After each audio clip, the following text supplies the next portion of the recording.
Um, all right. Hello, everyone. It's maybe half of you are the speakers, and I feel like I'm the only old person who popped up. My name is Zheng. I'm a geochemist, and I became a professor at SUSTech in China in 2016 after spending 18 years on the faculty of CUNY and as research scientist at Columbia. So this talk is about 43 million, mostly rural Americans who rely on domestic wells for their water supply. And you may or may not know, the Safe Drinking Water Act that covers UNI's water safety does not really apply for these domestic wells. So this means that these 43 million Americans or 50 million households are responsible for their own water safety. And in New England and in New Jersey, such wells are very often drilled into the bedrocks, and then very often they contain arsenic-rich pyrites, and they poison the water if it is not treated properly. So in this, can you do the next click? So in our great nation of unbound optimism and the birthplace of Google, this is the short answer to this question, and then I'll explain. Next. So why should anyone care about arsenic? Arsenic has been known as the king of the poison and the poison of the king. Inorganic arsenic kills people slowly by inducing a range of cancers, cardiovascular diseases, etc. It can also make people, especially children, dumber, as it is known as neurotoxin. Geogenic arsenic has been detected in groundwater at levels unsafe for human consumption in more than 70 countries, slowly poisoning over 100 million people.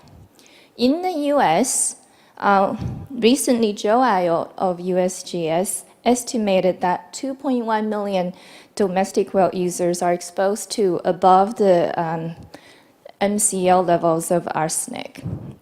Of course, there are a lot of uncertainties in this estimate, because not many domestic wells in this USGS data set have been, there just aren't that many.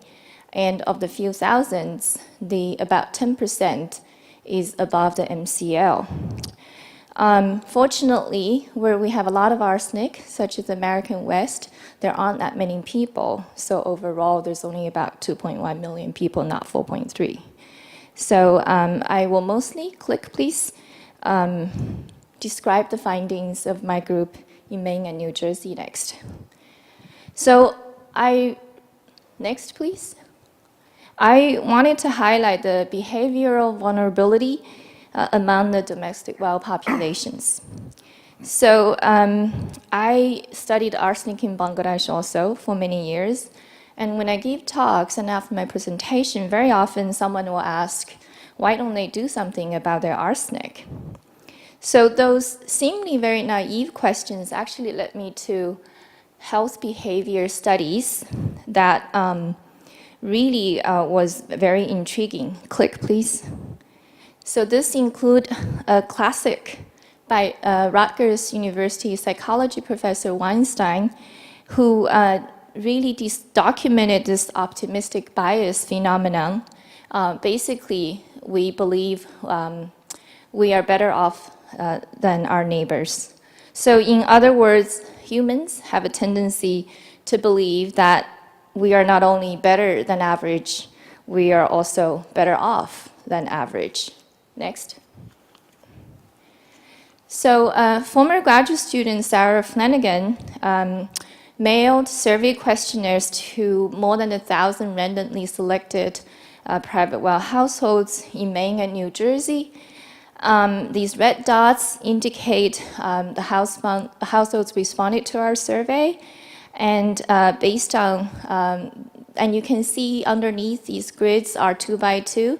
They are percentage of arsenic above MCL, and in some grids, the darkest are about 40%. So we do have a lot of people in these regions exposed to arsenic. Next slide. So there are several lines of evidence suggest that for optimistic bias.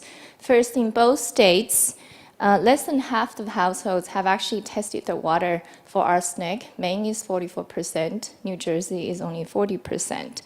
Second, of those who have tested and are treating their water, again, less than half have tested their treated water for arsenic, so they just trust their treatment system. And then finally, when we followed up on a population, we have tested their well water by yet another former graduate student, Chang Yang, and we send them the results and brochures telling them what to do. More than a quarter did nothing. So this is what I mean by knowingly drink poisonous water. So next slide. So to protect health, we have come to this position where we believe that every domestic well should be tested for its water quality at least once, preferably regularly. And the question is how and who pays. Our study has found, for example, in New Jersey, the testing law is really good at getting some people to act. So more testing laws like these ones in those 5 states are going to be helpful, and I'll be happy to send you these papers. Next slide. So please email me with any questions if you're interested in arsenic or jobs or interested in contributing to the session that I'll be organizing next year. Thank you very much.